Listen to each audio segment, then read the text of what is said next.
Olá, queridos ouvintes, eu sou a Karine Aragão e esse é o 7º episódio do Educação em Tempos de Pandemia. Hoje conversamos com o professor Túlio Augusto, que é graduado em Ciências Biológicas, mestre em Ensino de Ciências, Ambiente e Sociedade e professor das redes estadual e privada em Niterói. Túlio nos trouxe um pouquinho do seu olhar como professor e pai em tempos de pandemia e ressaltou o quanto é importante refletirmos sobre a perspectiva da adaptação nesses tempos tão difíceis.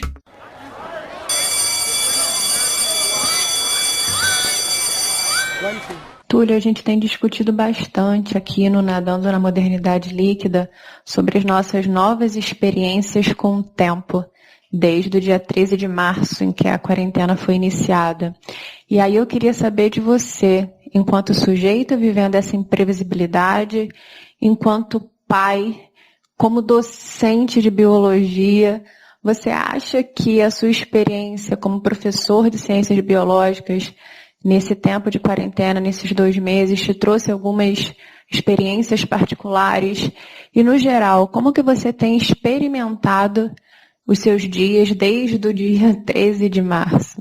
Olá, pessoal, tudo bem? Como foi falado aí na pergunta, realmente foi tudo muito imprevisível. A Covid começou lá no final do ano passado e ninguém estava esperando que se espalhasse tão rápido, mas nesse mundo globalizado a gente tinha que ter pensado nisso, mas a pandemia chegou assim de uma forma que ninguém estava esperando. Os meus dias de pandemia como pessoa têm sido bem diferentes. A gente agora tem que pensar em 1 minuto de cada vez, a gente não tem mais aquela rotina de acordar, pôr todo mundo para sair de casa, ir para o trabalho, voltar do trabalho e fazer as coisas em casa e fazer as coisas do trabalho no trabalho e como professor também em casa. Agora está tudo muito misturado, muito diferente.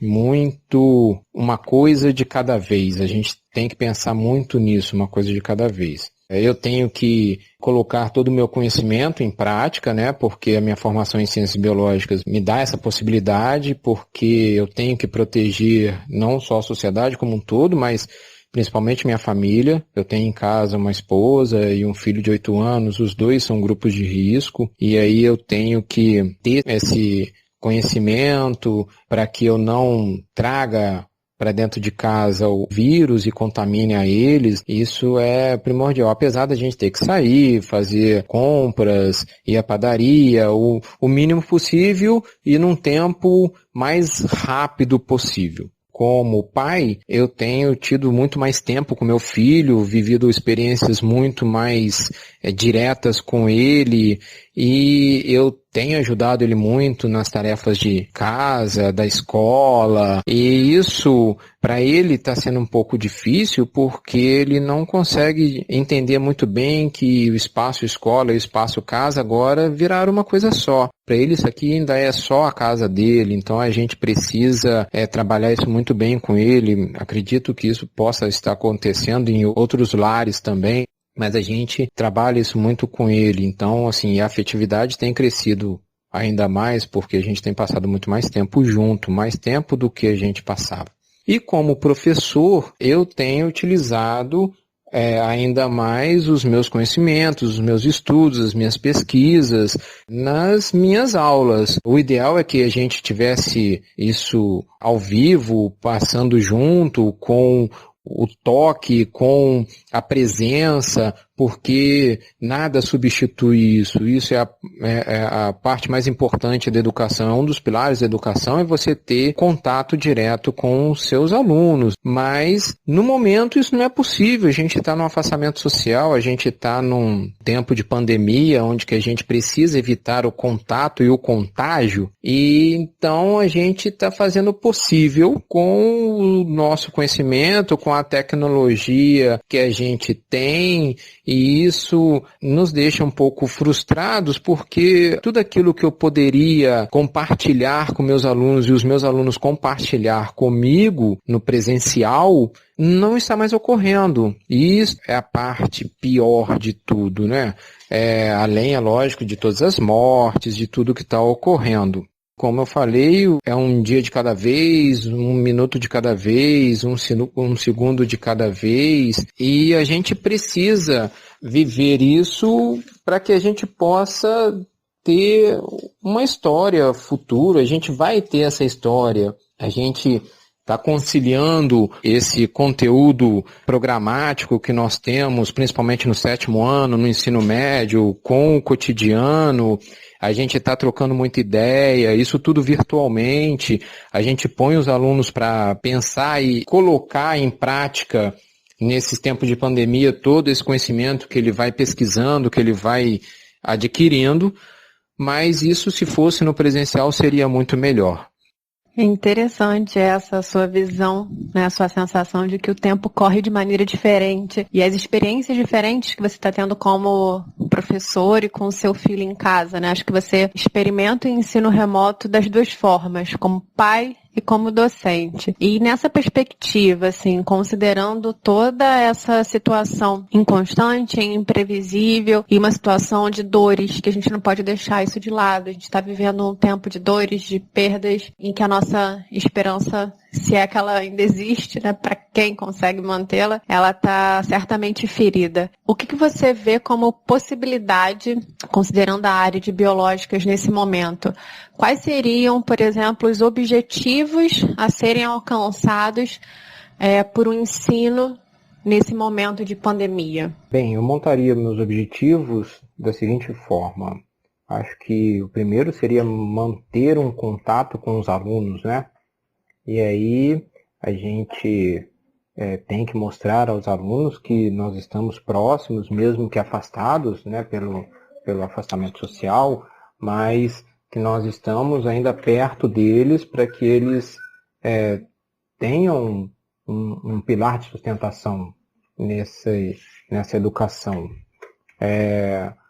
Um segundo objetivo seria mediar para que os alunos entendessem a realidade momentânea, né, vivida nessa era de pandemia, de acordo com a luz da ciência biológica, os conceitos que ela tem, para que ele entenda os vírus, a ação, a saúde pública e tudo mais. Então, assim, isso seria um segundo objetivo importante para que ele consiga passar por esse momento, entender melhor o que está sendo vivido. Um terceiro objetivo seria fazer que ele perceba, né, a importância da escola.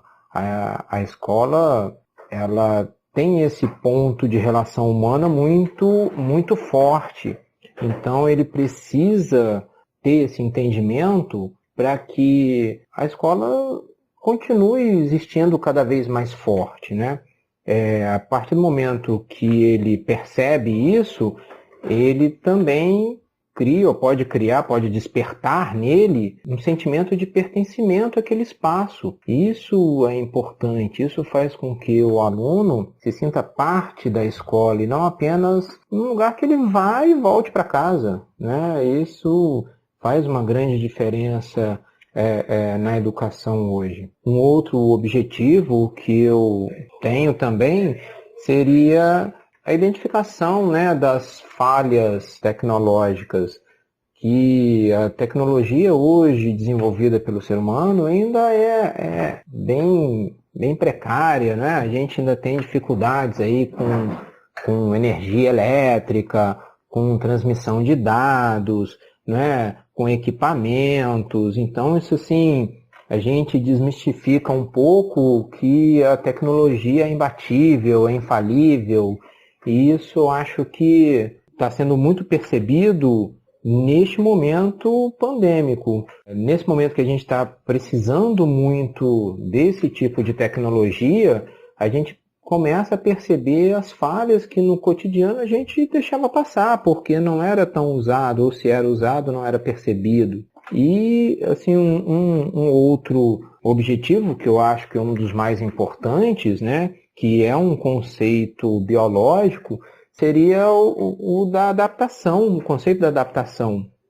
Entender que a adaptação é fundamental para que a vida prossiga. Então, nós vamos passar por esse momento. Existe uma necessidade de adaptação dos seres vivos, né? O ser humano, ele já passou por muitas outras adaptações e essa é mais uma grande adaptação que nós necessitamos.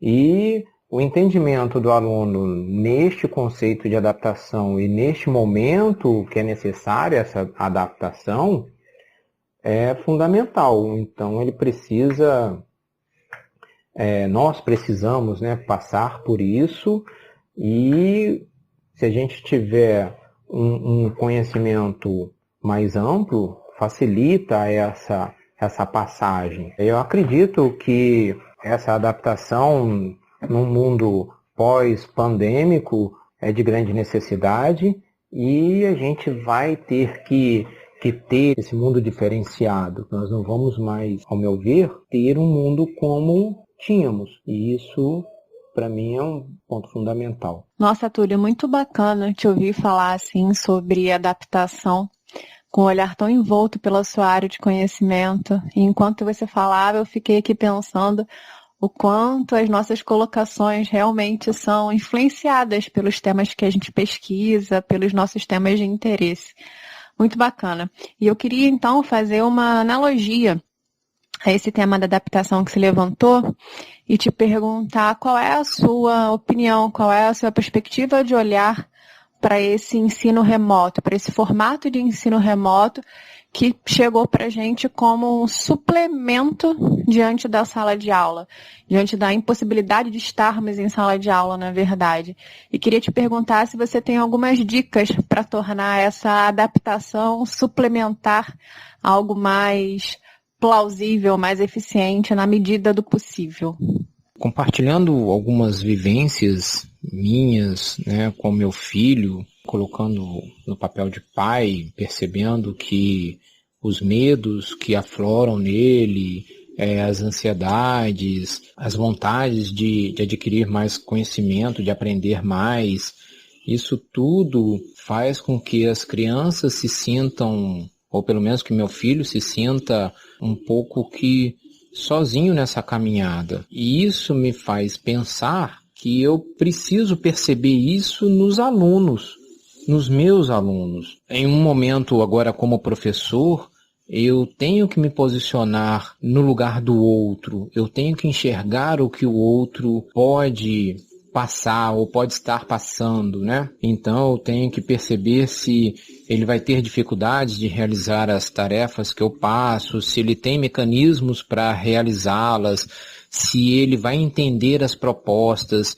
se ele tem certas dificuldades com o que ele tem para poder trabalhar e resolver problemas que a gente propõe nas atividades. Então, o professor deve, nesse momento, mais do que antes, se colocar na posição do aluno, né? E perceber tudo aquilo que o aluno pode ou está passando. Como foi dito, a gente tem aí ferramentas que foram oferecidas para nós nos auxiliar nas aulas presenciais e que em um determinado momento, de uma hora para outra, tiveram que passar a ser usadas como ferramentas de aulas remotas. Então, assim, isto é mais complicado porque dificulta o contato, né, da aula do professor com os alunos, o contato entre os próprios alunos. E, infelizmente, é o que nós temos de tecnologia para poder usarmos nesse momento. Nós não vamos conseguir superar tudo aquilo que uma aula presencial pode oferecer com aulas remotas. Mas, no momento, é o que temos para poder trabalhar. Túlio, essa sua fala final sobre empatia, eu acho que é uma premissa muito forte, uma ideia muito forte nesse momento. O quanto que realmente a gente precisa, inclusive na sala de aula virtual, digamos assim, trabalhar realmente a nossa empatia, porque existem tantas considerações que precisam ser levadas em conta nessa dinâmica do ensino remoto, que assim, né, a vida é muito mais do que só uma passagem de conhecimento instrumental. Muito obrigada, queria agradecer bastante a sua participação. Nós aqui do Nadando na Modernidade Líquida, com esse projeto de educação em tempos de pandemia, estamos muito felizes, muito satisfeitos com as suas dicas. Certamente vai ser enriquecedor para os nossos ouvintes. Muito obrigada. Primeiro quero agradecer o convite que vocês me fizeram, né? E de participar desse projeto maravilhoso que vocês têm. E espero ter contribuído bastante aí com todas essas questões que foram levantadas, respondendo, até mesmo criando mais dúvidas, né? Porque a dúvida gera ainda soluções cada vez melhores. Quanto mais dúvidas, mais soluções vão aparecendo. E sempre que precisarem, estarei à disposição. Um grande beijo a todos aí. A gente que agradece, Túlio, e já deixa aqui o chamado para os nossos ouvintes para o episódio de amanhã, quando Leonardo Sherman vai entrevistar o professor Júlio Moreira para falar sobre a área de matemática e suas tecnologias. Até amanhã, gente!